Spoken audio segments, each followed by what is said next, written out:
Well, I guess that Kaiser got a hold of our medical establishment for permanent. Kaiser Permanente brought us to for-profit medicine. What I'm pointing out here is there's been a game afoot, and it goes way before our lifetimes. It goes way before our parents' lifetimes. It goes way before our grandparents' lifetimes. All these systems that are going on now are designed to make human beings the problem. There's a push to reduce the number of human beings by these oligarchical families. And first of all, who the hell are they? Are they God? No, they're not God. They want to play God. Hey friends, before we begin this interview with my good buddy Crow 777, I want to tell you about a really cool device, the solar water heater. It's an amazing way to heat and boil water outdoors using the sun. Depending on conditions, the solar water heater can heat water in as little as 30 minutes, and it will work anywhere the sun shines. It's eco-friendly, it's free energy, it's easy and clean, no electricity required. It's great for tea, coffee, noodles, cooking rice, sterilizing water, and it's only 2.6 pounds. It's truly an unlimited source of free energy. And it's also the perfect gift. And this is the last chance to get 15% off the new 2020 model before they sell out. Use coupon code SGT15 to save 15% off your purchase. Take advantage now and give the perfect gift for the outdoorsman. Visit solarwaterheater.com. I'll leave the link below this video. Okay, friends, I always love having this person on my show. He's such a great guy, a level-headed guy, a sincere guy, and a good guy. I want to welcome back to the show my good buddy, Crow 777. How are you, bud?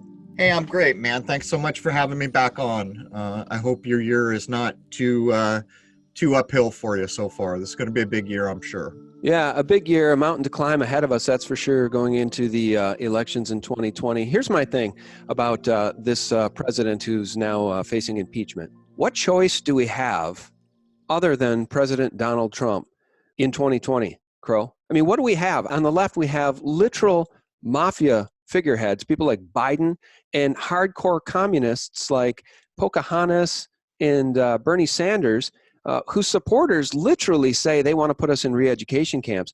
Crow, I got to tell you, man, I never thought we'd get to this point. I mean, this is weather underground level stuff. I mean, the enemies of our liberties literally want to put us in re-education camps. And by the way, I'm not saying you're a Trump supporter, but this is just pure madness. And I can't believe it's gotten to this point. Here's the thing, man.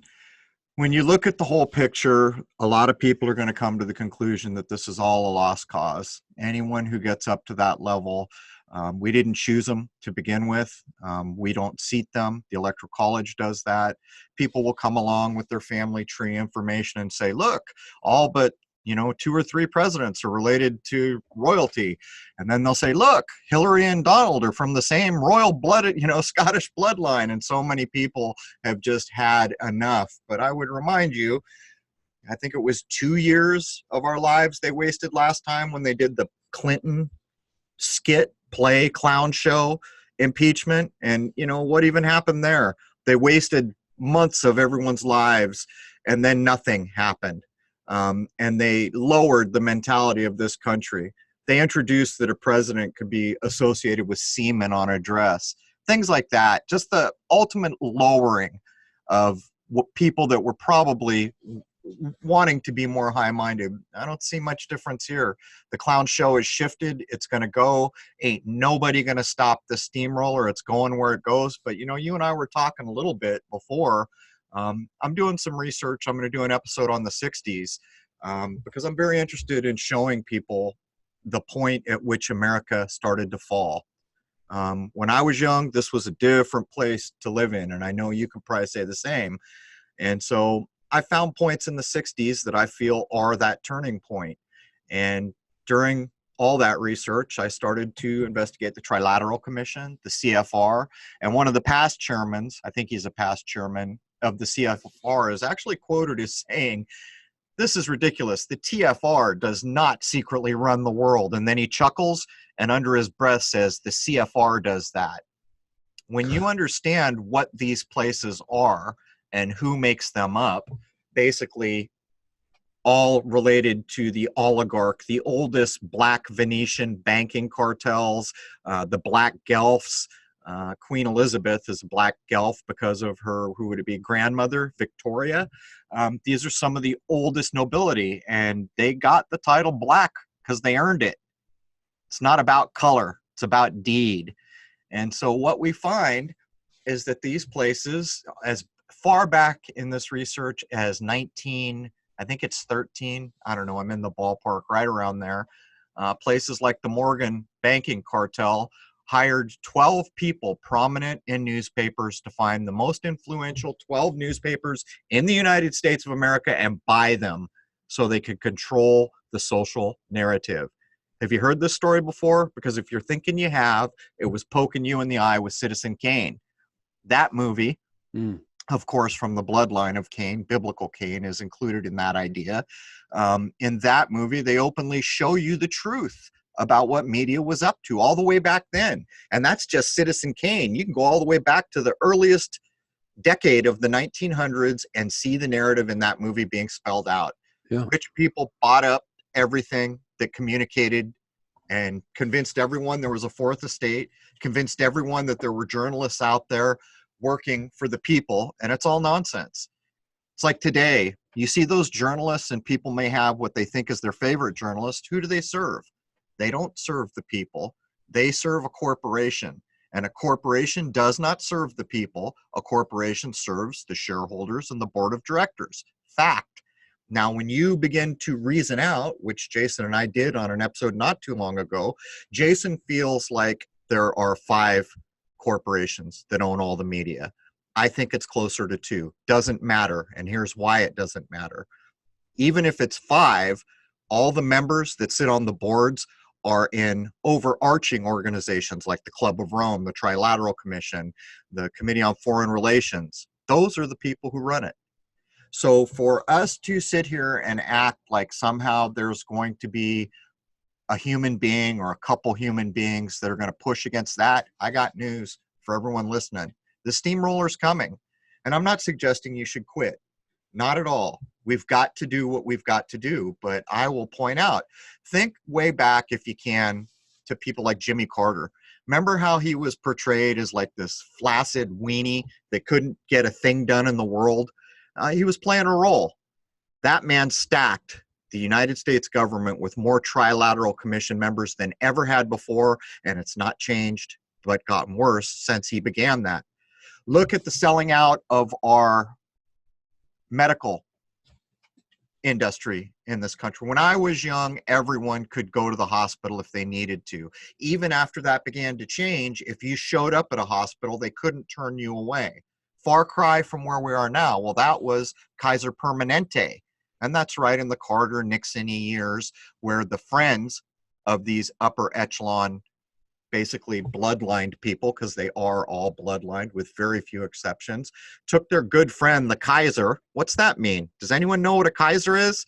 And Permanente, well, I guess that Kaiser got a hold of our medical establishment for permanent. Kaiser Permanente brought us to for-profit medicine. What I'm pointing out here is there's been a game afoot, and it goes way before our lifetimes. It goes way before our parents' lifetimes. It goes way before our grandparents' lifetimes. And places like Tavistock and the oligarchs, the very oldest European families, places like the Vatican have all had a hand in this. Mm-hmm. And it's going towards this one world idea that we see coming. And so the truth of it is when people lash out because a group of people have their heart set that maybe this group of people or maybe this human being can help us, they lash out and say, you guys are idiots. And then the people who are working, trying to get that change, look at that, and they look at that person and say, you pointed out rightly, that's infighting. It's not helping anyone. But the truth is, the absolute provable truth is, this has been going on. America got demoted in the very early 60s, right before my lifetime started, and this steamroller's been coming. They've removed all the industry from this country, which basically means we were once a country that could take care of ourselves. We're not that anymore. They removed all our industry. Our fiat currency is a joke. I know you cover that from time to time. The technology that's all been invented here has been ported over to China, which is both communist and, I guess, a dictator at this point, with a president named Z, XI. There's a 9/11 in code. There is no part of this world, no corner you can find that has power that has not been affected about the things we're talking about. So a lot of people don't want to hear these things, but I would suggest it's time for us to come together as human beings, and quit hating on people on the other side of the world. We're all in a bad spot here.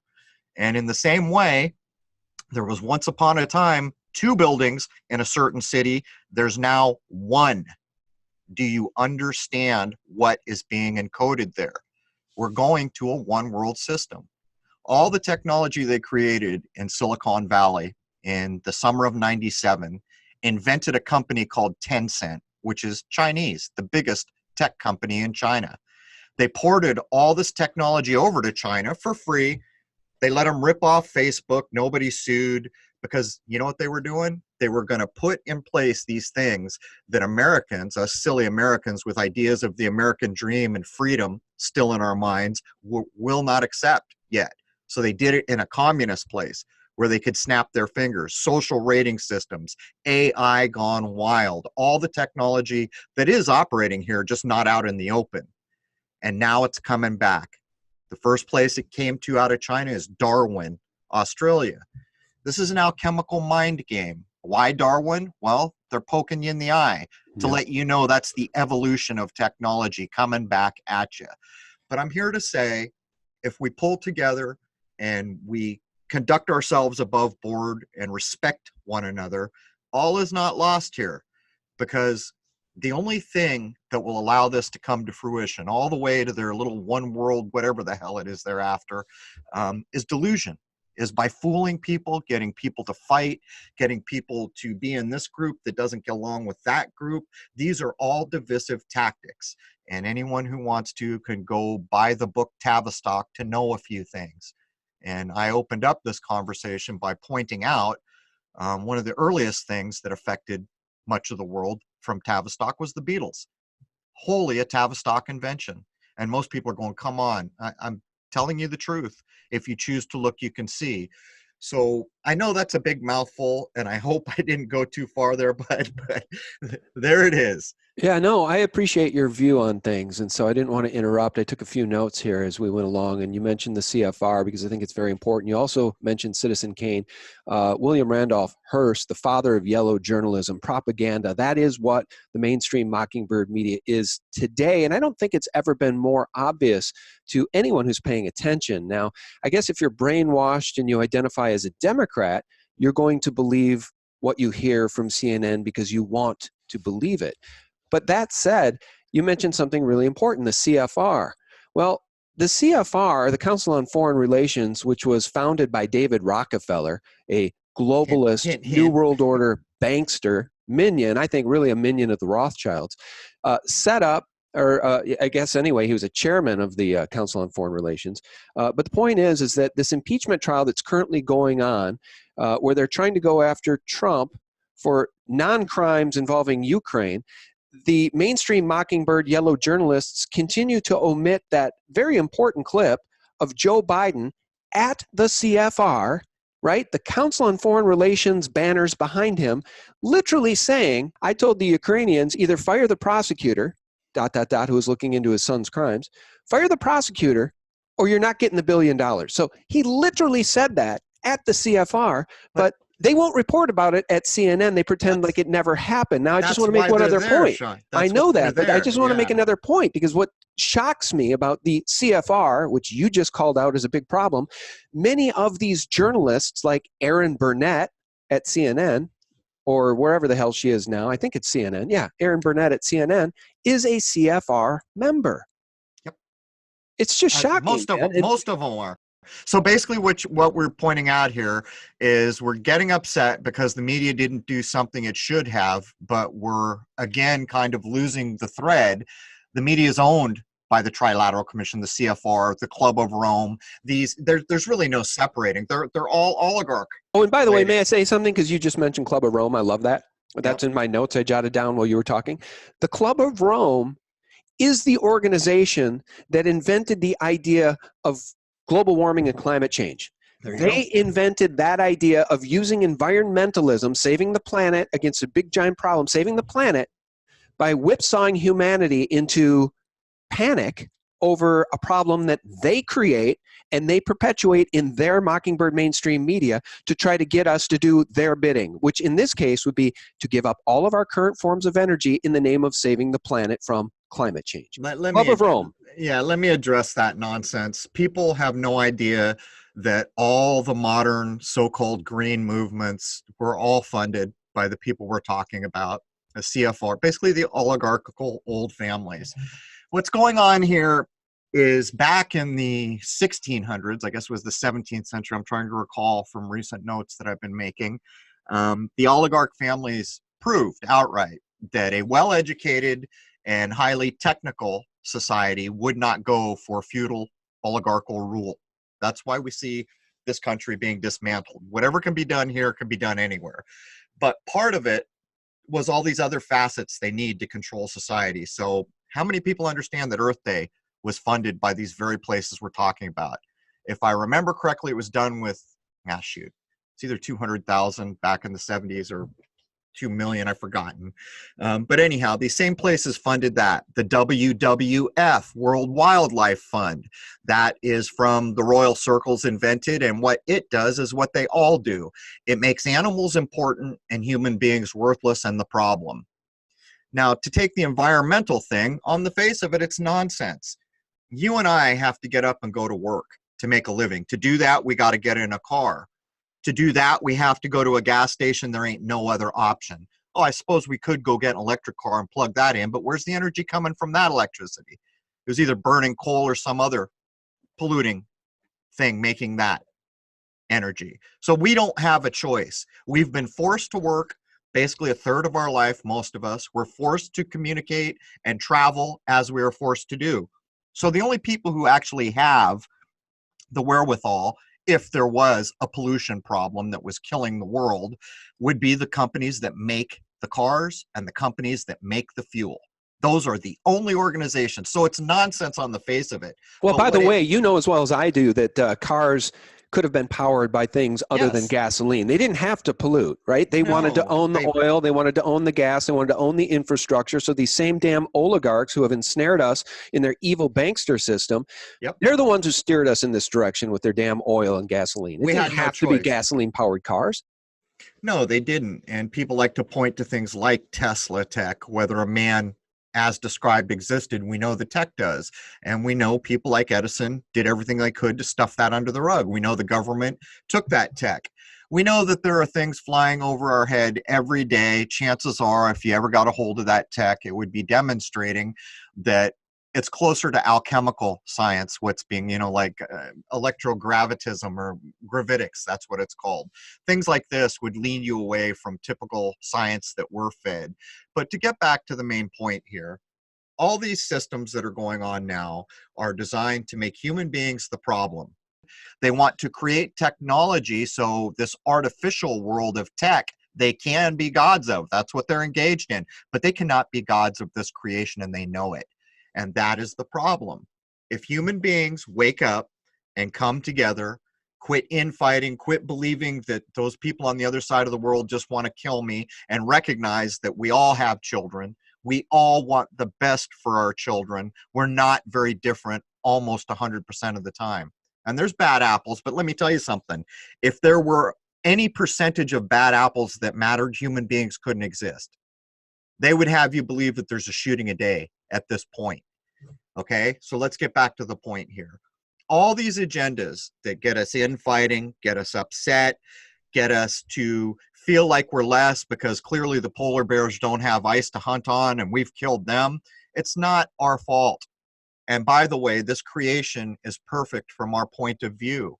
And how could you call this creation perfect from our point of view if it was such a simple thing that if we got a few million too many human beings, it's all lost? It's all nonsense. It's all a construct. And things like the guide stones, someone funded that and they aligned it to the sky clock, the sky, the planets, the stars, the sun, the moon. There's not that many organizations that could even pull that off in this day and age, by the way. And then they didn't confess to who put it, and they made their statement, as they have made in other places, written in stone in a number of languages, hint, hint, hint, that we need to get the population of the world down to 500 million. Jason and I did shows recently on crow777radio.com where I think we proved outright that everyone has been convinced the population of the world is out of hand. The opposite is true. And we did research to demonstrate it. Actually, what's going on is most populations are in dire need of having more babies. Well, listen, you're right over the target, because here's my research. You know what my research is about overpopulation? Get on an airplane and fly across this country. Right. Go from the East Coast to the West Coast. Right. There ain't nothing out there, folks. I mean, it's wide open from Minneapolis, Minnesota to Denver, Colorado. Ain't nothing in between. And then from Denver, Colorado to LA, ain't nothing in between. There's wide open spaces for about as far as the eye can see. But you mentioned something important, the Georgia Guidestones, folks. That's what he was talking about when he mentioned the Guidestones. I want to ask you a little bit about history, hidden history. I know this is really your wheelhouse, hidden history. I don't know if you want to talk about the mud floods at all, which is a little bit new to me. But the fact of the matter is, your lifetime is very short. Everybody listening, our lives are very short. If the mainstream media is owned by these oligarchs that own the narratives, that have stitched together the history that they want us to believe is true, what the hell are they actually hiding? Because I'll tell you what, it's a heck of a lot to try to unravel all of this and learn all of this in one lifetime, Crow. But you know as well as I do, they have the truth and they've handed it down.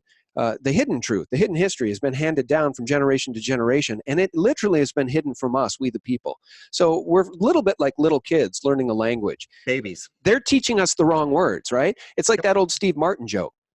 Wouldn't it be funny to have a little baby and teach him all the wrong words? So on the first day of kindergarten, he goes in and he has to go to the bathroom. He raises his hand. He says, "May I go to the banana patch?"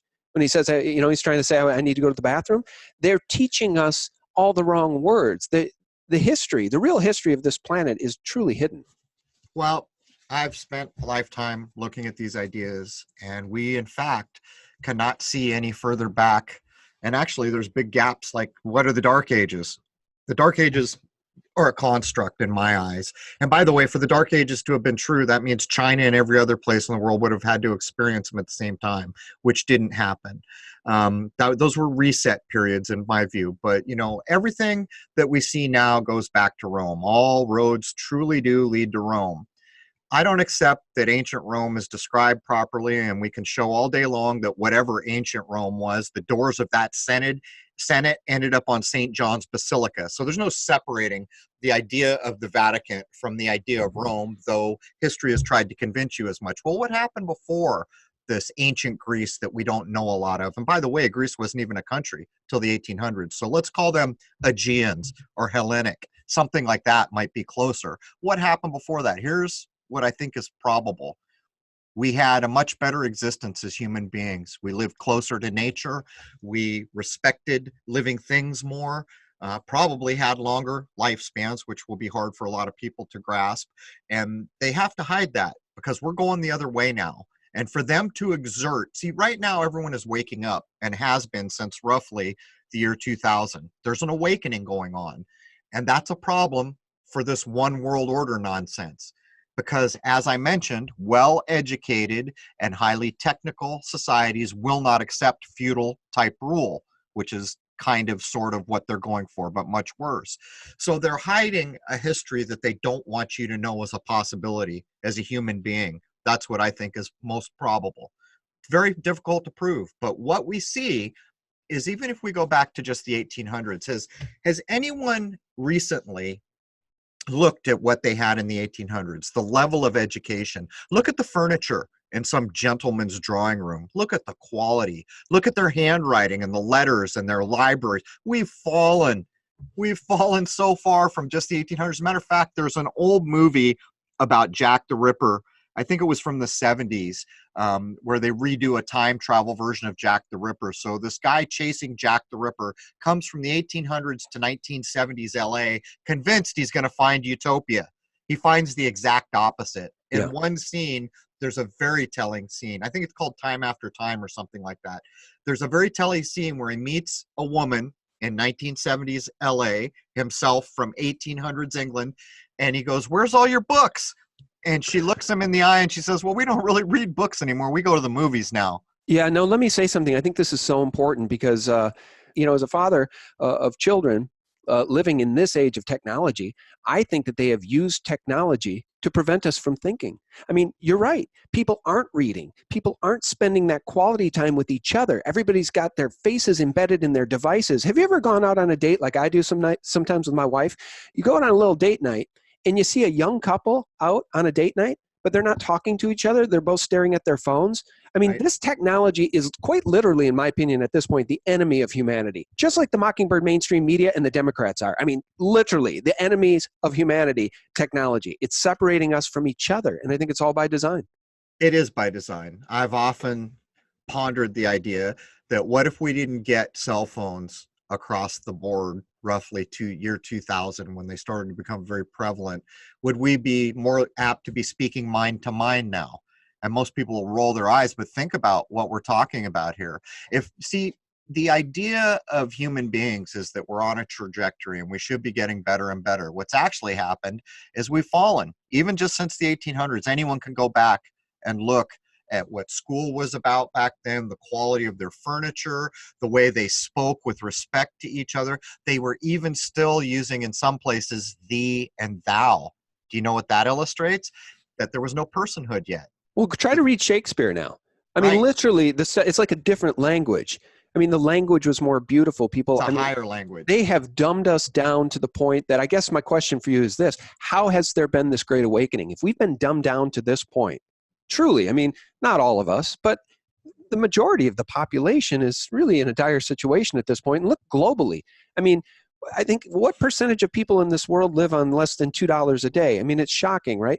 So we're the smartest of the smart having this conversation, and we're dumbed down. So given that we've been dumbed down by design in just a few generations, how is it that there's this great awakening? How is it happening that so many of us are beginning to recognize the enemies of humanity and point the finger at the oligarchy? How did that happen when they've dumbed us down? We should all be pacified and not paying attention. Well, they're let me tell you something. They're at fever pitch with their inoculations and their fluoride and their terrible food. Lord knows what's in it, and all the things that are making us sick and feeling bad and mentally diminished. But you see, the oligarchs have the old information. They understand that the world works in a cycle. In the same way that I can stand here in winter knowing certainly I could bet my life on it, there's going to be a summertime.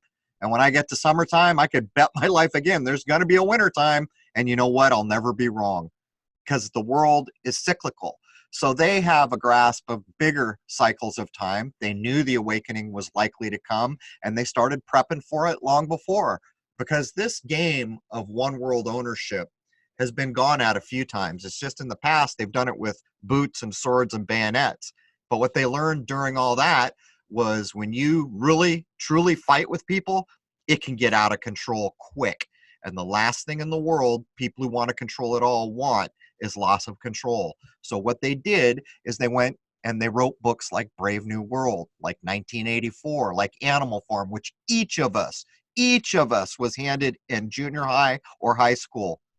Can you name a person who's not aware of those titles because it was part of the curriculum?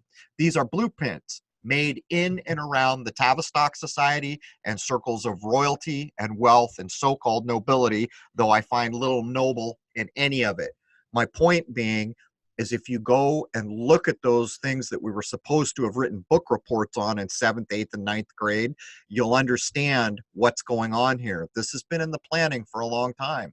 So everything that came before was aiming for this time when human beings were going to begin to advance. In a way, the idea of the cartoon super character was stated at one point to be the trajectory of human beings. Like, think about the Olympics, which I don't really care for. Point is every year records get broken, right? Well, how can it be that the best human being 1920 something could only run this fast, but all the way up in the 2000s, a human being can run faster? And presumably, every time there's an Olympics, more records will be broken. What does that tell you? It tells you that human beings advance. We get better at things. And with that, our consciousness. And if you understand the larger cycles of time, which have been made fun of with ideas like the dawning of the age of the Aquarius in the drug hippie generation that I lived through, they made fun of a thing that's not a thing that should have been made fun of. There are cycles of time. there are ebbs and flow.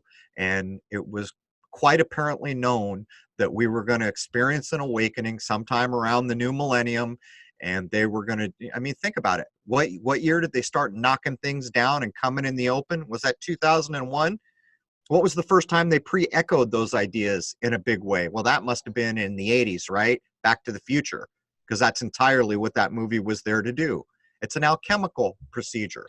Yeah, for Mental those who don't know alchemy. that the Back to the Future, just Google this. It probably won't come up now anymore because YouTube's changed their algorithms to filter out truth. But there are some very interesting documentaries about that movie, Back to the Future, and the 9/11 Pre-echoes ethos, the the whole thing. 9/11 symbology embedded in that movie. It's really quite eye-opening. It's certainly a lot more than just a coincidence. All right, let me ask you this. I know we don't have much time left. In our final 10 minutes, this is a big question, and if you don't want to go there because we don't have enough time, you just tell me.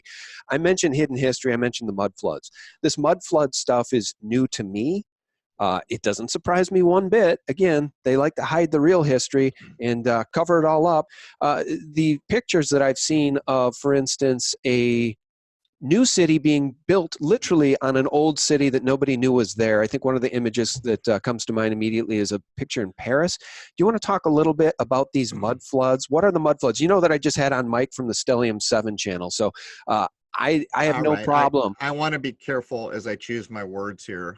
Jason and Wayne and I will shortly present our version or our response to the overwhelming push for the mud flood idea. I'll cut to the chase. We don't accept that there was a global mud flood. We think that the evidence that people have been looking at individually are important evidences. We think things like pointing out, hey, man, look, all these buildings were beautiful and stone, and what happened? Yeah, those are important things. By the way, when I did the cathedral episode, it was about Notre Dame, and we put it up 2 weeks before they burned that place to the ground.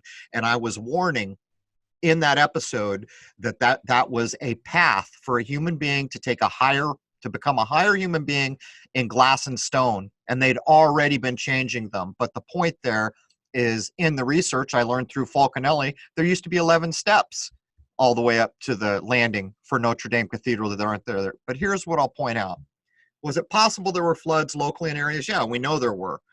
California and other places we can show, but globally, not buying. And by the way, I live in Rhode Island, and if the history here is to be accepted, they got off the Mayflower and walked to exactly where I'm living. And I looked around all over the place. This is some of the oldest stuff in the country around here. But what actually has gone on here is the obscuring of information has been going on. Like I'm pointing out, early 1900s, the Morgan, well, I guess it's Morgan Chase, or I don't even know what they call themselves now, but the Morgan banking concern gets 12 high-ranking newspapermen to go buy up the 12 most influential papers. Again, watch Citizen Kane. They do the exact same storyline there, telling you the truth about what information has been in this country. There was never a free press. There was never a fourth estate in the way we were sold. It's all nonsense. The point I would make here is the evidences that the mud flooding community look at, like maybe these buildings generated energy. We can clearly see these windows are buried up there. It's all important evidence, but it's not a global event. And to me, the idea that it's a global event was introduced misinformation by people who know better. But to make a very clear point here, the researchers are looking at important ideas, and I don't think we should belittle that. Even if I don't agree with them all, I'm hoping they'll continue on because these are important ideas. Yeah. All right. Well, what I was saying there is that I have no problem going into these areas of woo-woo because I think they're very interesting. I have no problem going into these areas of woo-woo because they are so interesting and because we know they have lied to us about damn near everything. So as we round out this conversation in the last 5 minutes, I want to share this article with you. You'll appreciate this. MIT Technology Review. NASA has now decided what it's going to send to the moon next year. It never ends. Laying the groundwork. Before humans set foot on the moon in 2024, or later probably, it says in parentheses, NASA wants to do a little prep work. And then it goes on to say the payloads, there's too many to list, but the most interesting ones are ... They include laser retroreflector arrays and navigator Doppler and all of this BS, Crow. Meanwhile, you'll note there's no HD camera pointing back at this little blue pale dot we live on. No, of course not. because they can't fake that, can they? You know, there's going to be a lightning storm somewhere. They'd have to be monitoring in real time from high altitude planes, because we've never seen anything from space because we can't get there. NASA, this should be a wake up call to everyone too. If you understand what NASA actually is and what they're telling you they are, that should tell you all you need to know. That's the government. There is your government. NASA is part of the military industrial complex and the government simultaneously, which means anyone serving in government with any level of knowledge understands that what the CIA says about NASA is true. And by the way, the CIA calls it this, not a space agency. I'm not even kidding. There's a high-ranking CIA guy on YouTube calling it not a space agency. My point here is how can we count on a government that would tell such lies? How can we count on a media where it don't matter? You tune into Fox, you turn into CNN, you turn into KPBS. Guess what? CFR controlled, oligarch funded, always has been, always will be. This clown show of an impeachment, which we did with Clinton, which I think wasted something like 2 or 3 years of people's lives at the time, it's happening. No one's stopping this. This skit was written a long time ago. It's happening. So the question becomes, who gives a damn about what we already know is happening? What can we do to improve? Can we get together? Can we see eye to eye? Can we come up with ideas that are helpful?